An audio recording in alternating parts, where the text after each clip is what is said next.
Texnologiya deydi-yu. Ko'pchilik bizga kommentariyada mazza, oka sizga mazza qilib yeb yurasiz deydi. Lekin mazza emasmi? Biz mazzani yeganmiz, mazzasini ko'ramiz. Ko'rib turganingizdek, zakazlarimiz keldi. Oilaviy kesinglar, uydagilaringiz ham, ayolinglar ham, ota-onanglar ham baraka top yeyishadi. Neobычный joy ekan, lekin farzandlaringizga ham qiziq bo'lsa kerak. Do'stlar bilan kelsanglar, bemalol gaplashib, o'zingizlar pishirib, kuydir qilib, hammadan yeb, mazza qilib gaplashib o'tirasizlar. Biz mazzasiga baho beramiz. Biz boshladik. Bismillah. Texnologiya deydi-yu.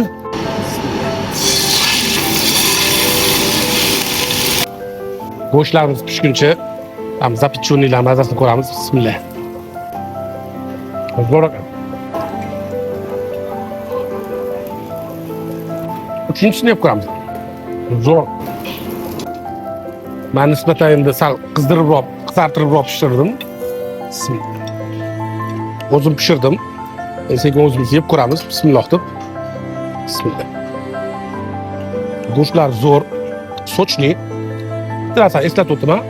Endi kimga qanaqa bilmadim, men sal tuzliroq yeyman. Pishirayotgan tuz sepishni esdan chiqarmanglar. Agar men ko'rsam sal tuzni yaxshi ko'rsanglar.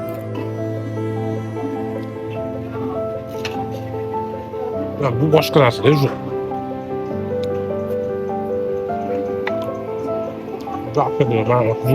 Ovqatlarni yeb ko'rdim, mazasi menga yoqdi. Bemalol qo'rqmasdan sizlarga ham tavsiya qila olaman.